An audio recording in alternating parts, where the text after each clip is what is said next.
வணக்கம் teachers, welcome to our channel. நம்ம சேனலுக்கு நீங்க புதுசா இருந்தா மறக்காம சப்ஸ்கிரைப் பண்ணிக்கோங்க. தொடர்ந்து நம்ம ஸ்பெஷல் டெட்டுக்கு வீடியோஸ் கொடுத்துட்டு வரோம். இன்னைக்கு 8th மேக்ஸ்ல வடிவியல் பார்க்க போறோம். இதுல ஏற்கனவே ஒரு வீடியோஸ் கொடுத்துட்டோம் நேத்து. அதாவது ரெண்டு முக்கோணம் இருக்குன்னா அதுல சர்வசம முக்கோணங்கள், வடிவத்த முக்கோணம்னா என்ன, உள்வட்ட மையம், செங்கோட்டு மையம், நடுக்கோட்டு மையம், அப்புறம் சுற்றுவட்ட மையம், இது எல்லாமே நேத்து பார்த்தோம். சரிங்களா? சோ அதோட தொடர்ச்சியா இன்னைக்கு சில குறிப்புகள் கொடுத்துருக்காங்க. அதே மாதிரி ஒரு உருவம் கொடுத்துட்டு அதுல தெரியாத மதிப்பை கண்டுபிடிக்கிறத பத்தி பார்க்க போறோம். குறிப்பு பாருங்க, எந்த ஒரு கோட்டு துண்டும் கோணமும் அதற்கு அதுவே சர்வசமமாகும். இதுக்கு பேரு பிரதிபலிப்பு பண்பு அப்படின்னு சொல்றாங்க. ஓகேவா? ரொம்ப ரொம்ப முக்கியமான பாயிண்ட்ஸ். எப்பயுமே இந்த குறிப்புகள் எல்லாம் படிச்சுக்கிறோம் டீச்சர்ஸ். இப்போ கோட்டு துண்டுன்னு கொடுத்துருக்காங்கல்ல, கோடு எப்படி இருக்கும், கோட்டு துண்டு எப்படி இருக்கும் அதை பாருங்க. கோடு அப்படின்னா இந்த ரெண்டு பக்கமும் போய்கிட்டே இருக்கும். சயின்ஸ் டீச்சர்ஸ்க்காக சொல்றேன், நமக்கு தெரிஞ்சதுதான், இருந்தாலும் திரும்ப ரீகால் பண்றேன். கோடு அப்படின்னா ரெண்டு பக்கமும் போய்கிட்டே இருக்கும், ஆரமா இருக்கும். கோட்டு துண்டு அப்படின்னா இந்த கோடுல ஒரு சிறிய பகுதி தான் கோட்டு துண்டு. இப்ப இங்க இருந்து இங்க வரைக்கும் எடுத்துக்கிறோமே, ஏதோ ஒரு கோட்டுல ஒரு துண்டு பகுதி மட்டும் எடுப்போம். அதனாலதான் அதுக்கு பேர் கோட்டு துண்டு அப்படின்னு சொல்லுவோம். சரிங்களா? சோ இதை தனியா வரையணும் அப்படின்னா ரெண்டு புள்ளிக்கு இடைப்பட்ட தூரம். சரிங்களா? சோ ரெண்டு பக்கம் ஆரமா இருந்தா அதுக்கு பேர் கோடு. அதே மாதிரி ரெண்டு பக்கம் புள்ளி முடிவு இருந்துச்சுன்னா, ரெண்டு பக்கம் முடிவு இருந்துச்சுன்னா அதுக்கு பேர் கோட்டு துண்டு. இப்ப பிரதிபலிப்பு பண்பு என்ன சொல்லுது அப்படின்னா, இதே மாதிரி எந்த ஒரு கோட்டு துண்டா இருந்தாலும் சரி, அதுவும் கோணமும் ரெண்டும் அதுக்கு அதுவே என்னவா இருக்குமா, சர்வசமமா இருக்குமா. சர்வசமம்னா என்ன சார் அப்படின்னா, நேத்து தான் சொன்னேன், கீவேர்டு ஞாபகம் வச்சுக்கோங்க. வடிவம், அளவு ரெண்டும் ஒரே மாதிரி இருக்கணும். அப்படி இருந்துச்சு அப்படின்னா அது பேர் என்னது, சர்வசமம். இதுதான் கீவேர்டு, ஞாபகம் வச்சுக்கோங்க. இதுக்கு பேரு பிரதிபலிப்பு பண்பு. ஓகே டீச்சர்ஸ், எந்த ஒரு கோட்டு துண்டும் கோணமும் அதற்கு அதுவே சர்வசமமா இருந்துச்சுன்னா அதுக்கு பேர் என்னது, பிரதிபலிப்பு பண்பு. ரெண்டாவது, இரு முக்கோணங்கள் சர்வசமம் எனில், இதான் நேத்து பார்த்தோம், அவற்றின் ஒத்த பக்கங்கள் சர்வசமம் ஆகும். இதுக்கு பேரு சிபிசிடிசி பண்பு அப்படின்னு சொல்லுவாங்க. Corresponding parts of congruent triangles are congruent. Sir ஒன்னும் புரியல அப்படின்னு நினைச்சீங்க, நீங்க பாருங்களேன், ஒரு முக்கோணம் இருக்கு. ஓகேவா? அதே மாதிரி இங்கிட்ட ஒரு முக்கோணம், ரெண்டு முக்கோணம் எடுத்துக்கிருவோம். இப்ப இந்த ரெண்டு முக்கோணத்தையும் நான் சர்வசமம் அப்படின்னு சொல்லிட்டேன்னு வச்சுங்க. ரெண்டும் சர்வசமம்னா என்ன, அளவுலையும் சரி. இப்ப இது 4 சென்டிமீட்டர்னா இதுவும் 4, இது 4, இது 4ன்னு வச்சுக்கிறோமே. அப்ப இதுவும் 4 4 4 தான். ஓகேவா? இங்க என்ன இருக்கோ பக்க அளவுகள், அதே மாதிரி இங்க பக்க அளவுகள் அதே மாதிரி இருக்கணும். வடிவத்திலையும் சரி அளவுலையும் சரி ஒரே மாதிரி இருந்துச்சு அப்படின்னா அது என்னது, சர்வசமம். இப்ப என்ன சொல்றாங்க, இரு முக்கோணங்கள் சர்வசமம் எனில் அவற்றின் ஒத்த பக்கங்கள் சர்வசமம். அதாவது எது ஒரே மாதிரி இருக்கும். இப்ப இந்த பக்கம் இதுவும் ஒரே மாதிரி இருக்கா, சோ இது ரெண்டும் சர்வசமம். இப்ப இது 5 இது 5ன்னு வச்சுக்கிறோமே பக்கத்தை, அப்ப இதுவும் சர்வசமம். சரிங்களா? சோ எந்த பக்கம் ஒரே மாதிரி இருக்கோ அது ரெண்டும் சர்வசமம் அப்படின்னு சொல்றாங்க. அந்த பண்புக்கு பேரு சிபிசிடிசி ரூல். அடுத்து, கோணங்கள் எனில் பக்கங்கள், இது மட்டும் கொடுக்கலாம். 80 டேஷ் கொஸ்டின் கேட்கலாம். கோணங்கள் எனில் பக்கங்கள் என்பது இப்படின்னா என்ன அர்த்தம்னா, ஒரு முக்கோணத்துல ரெண்டு கோணங்கள் சமம் எனில் அதன் எதிர் பக்கங்கள் சமம் என பொருள்படும். இப்ப எடுத்துக்கிறோமா, இப்படி எடுத்துக்கிறோம்.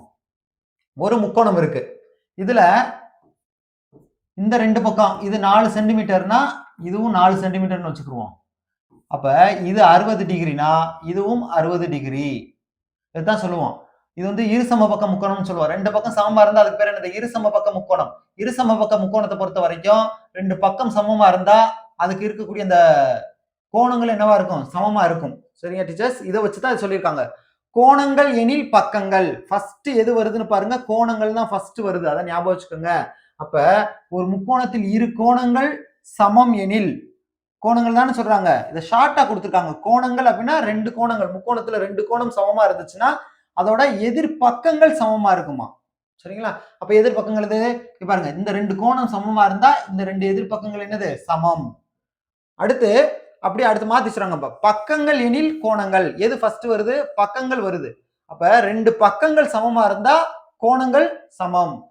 ரெண்டு பக்கங்கள் சமமா இருந்தா கோணங்கள் என்னவா இருக்கும், சமமா இருக்கும்.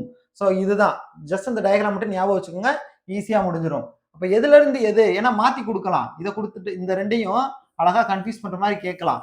இப்ப கோணங்கள் எனில் பக்கங்கள்னா கோணங்கள் சமமா இருந்தா பக்கங்கள் சமமா இருக்கும். அதே இது பக்கங்கள் எனில் கோணங்கள்னா பக்கங்கள் சமமா இருந்தா கோணங்கள் சமமா இருக்கும். சோ இதை நீங்க அழகா ஞாபகம் வச்சுக்கோங்க. Okay teachers. டீச்சர் ஸ்கிரீன்ல பாருங்க, ரொம்ப முக்கியமான கொஸ்டின். ஒரு டயக்ராம் கொடுத்துட்டு அதுல தெரியாத கோணத்தை கண்டுபிடிக்கணும். இப்ப இங்க இது 50 டிகிரி இருக்கு, இங்க எக்ஸ் இருக்கு, இங்க ஒய் இருக்கு. ஸோ இந்த எக்ஸையும் ஒய்யும் கோணம் எவ்வளவுன்னு நம்ம கண்டுபிடிக்கணும். ஓகேவா? ரொம்ப ஈஸி. இப்ப பார்த்தோம் இல்லையா, ஒரு முக்கோணத்துல இந்த 2 கோடு இருந்தா என்ன அர்த்தம்? இது இந்த 2 பக்கமும் சமம்னு அர்த்தம். இப்ப இது 4 சென்டிமீட்டர் அப்படின்னா இதுவும் எவ்வளவுதான் இருக்கும்? 4 சென்டிமீட்டர். அப்ப இது 2 இருசம பக்க முக்கோணமா இது? 2 பக்கம் சமமா இருந்தா அந்த முக்கோணத்துக்கு பேர் என்னது? இருசம பக்க முக்கோணம். இருசம பக்க முக்கோணத்துல 2 பக்கங்கள் சமமா இருக்குல்ல, அப்படி இருந்துச்சுன்னா இந்த 2 கோணமும் சமமா இருக்கும். சரிங்களா? அப்ப எக்ஸும் ஒய் என்னவா இருக்குமா? சமமா இருக்கும். இதுதான் நமக்கு பண்பு. ரொம்ப ஈஸி டீச்சர்ஸ். அப்ப எனக்கு இது ரெண்டும் ஈக்குவல்னு சொல்லிட்டேன். இது 60னா இது 60, இது 65னா இதுவும் 65, அப்படித்தான் வரணும்.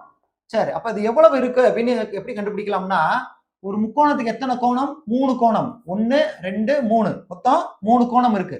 இந்த 3 கோணத்தையும் கூட்டுனோம்னா நமக்கு 180 வரும். சரிங்களா? இதுல ஒரு கோணம் கொடுத்துட்டாங்க. அப்ப அந்த ஒரு கோணத்தை கழிச்சிருவோம். கழிச்சிட்டோம்னா நமக்கு 130 கிடைக்குது. இப்ப நான் என்ன சொன்னேன்? இது ரெண்டும் சமம்னு சொல்லியிருக்கேனா? இப்ப இது என்ன வருதோ அதே தான் இதுவும் வருது. அப்ப ஈக்குவல் தானே?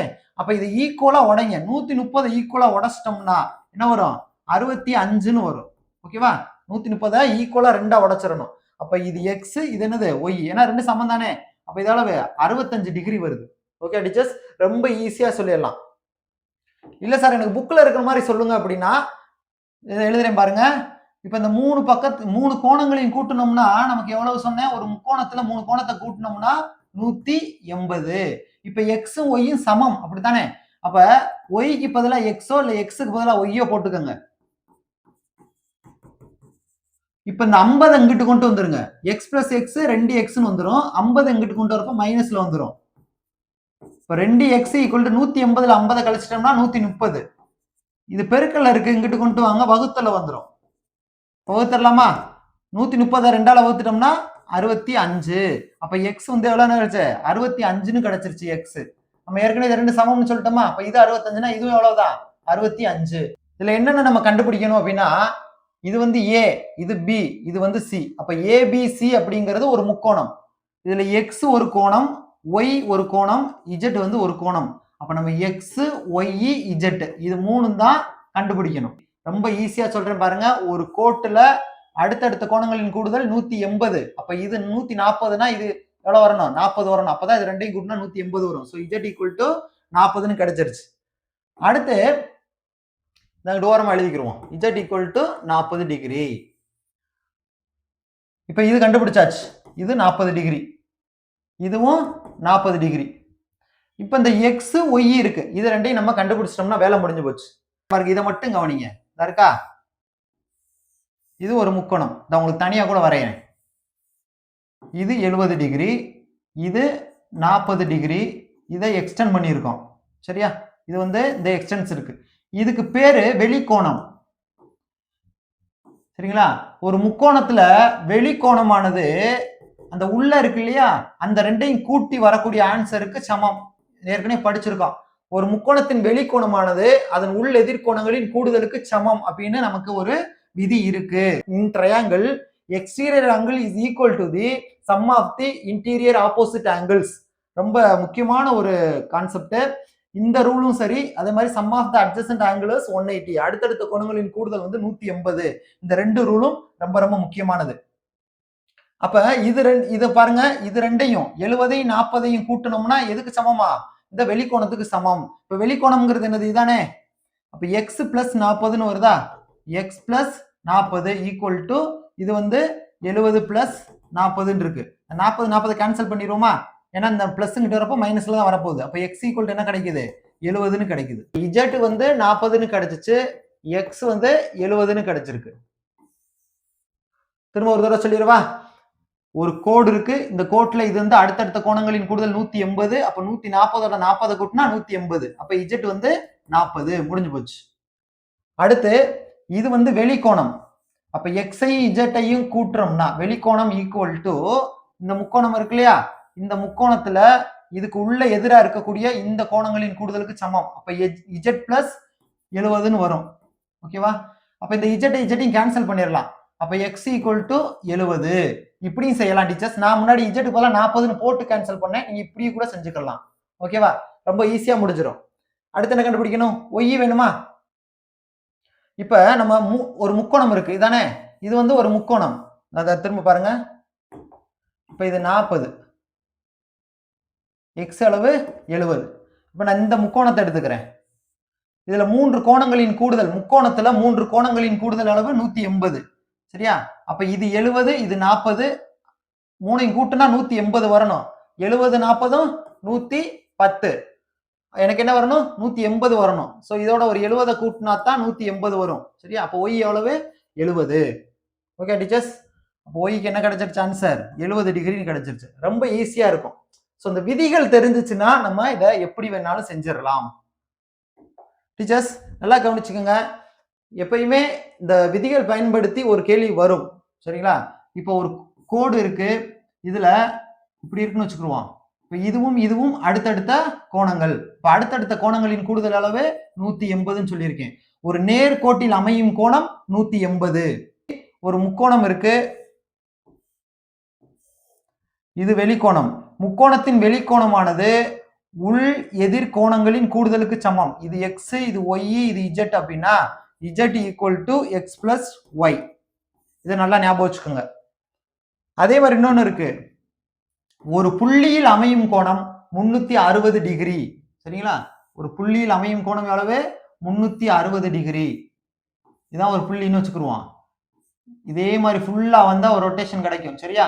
சோ ஒரு புள்ளியில் அமையும் கோணம் எவ்வளவு அப்படின்னு கேட்பாங்க, 360 டிகிரின்னு. டீச்சர்ஸ் நம்மகிட்ட சைக்காலஜிக்கும் மேக்ஸுக்கும் புக் அவைலபிளா இருக்கு. நிறைய பேர் வாங்கியிருக்கீங்க. வாங்கலைன்னா வாங்கிக்கோங்க. ஏன்னா நமக்கு எக்ஸாமுக்கு நாட்கள் ரொம்ப ரொம்ப கம்மியா இருக்கு. சைக்காலஜிக்கு இந்த புத்தகம் previous year question collections plus important points கொடுத்துருப்போம். 2012 இருந்து 2025 வரைக்கும் நடந்த எல்லா previous year question collection with ஆன்சரோட இருக்கு. பிளஸ் எக்ஸாமுக்கு வரக்கூடிய எக்ஸ்பெக்டட் பாயிண்ட்ஸ், நம்ம எக்ஸாம் பாயிண்ட் ஆஃப் வியூல நாங்க படிக்கிறதுக்கு எடுத்த நோட்ஸ் ஃபுல்லா உங்களுக்கு நீட் அழகா கலெக்ட் பண்ணி கொடுத்துருக்கேன். சரியா? ஸோ இந்த புக் ரொம்ப ரொம்ப யூஸ்ஃபுல்லா இருக்கும். ஒரு 2 வாரம்ன்றது அதிகம் இந்த புக்கை படிக்கிறதுக்கு. சரிங்களா? ஒரு நாளைக்கு 1 மணி நேரம் ஸ்பெண்ட் பண்ண அழகா அதை படிச்சு முடிச்சிடலாம். ஸோ இந்த சைக்காலஜி புக் வேணும் அப்படின்னா ஸ்கிரீன்ல தர நம்பருக்கு வாட்ஸ்அப் பண்ணுங்க. அதே மாதிரி maths book 12 set previous year question with answer, எங்கெல்லாம் ஷார்ட்கட் தேவையோ ஷார்ட்கட்டும் கொடுத்துருக்கோம். ஸோ மேக்ஸ் புக் வேணும்னாலும் உங்களுக்கு சேம் நம்பர் ஸ்கிரீன்ல தர நம்பருக்கு வாட்ஸ்அப் பண்ணி நீங்க ஆர்டர் பிளேஸ் பண்ணிக்கலாம். தமிழ்நாட்டில் நீங்க எங்க இருந்தாலும் சரி மேக்ஸிமம் 2 days புக் உங்க கைக்கு வந்துடும். ஓகே டீச்சர்ஸ், டைம் நமக்கு ரொம்ப கம்மியா இருக்கு. ஸோ புக்கை மிஸ் பண்ணிடாதீங்க. கண்டிப்பா இந்த புத்தகம் உங்களை தேர்வுல வெற்றி பெற வைக்கும் அப்படின்றதுல எந்த மாற்றமும் இல்லை. ஓகேங்களா? அடுத்த வீடியோல சந்திக்கலாம். நன்றி.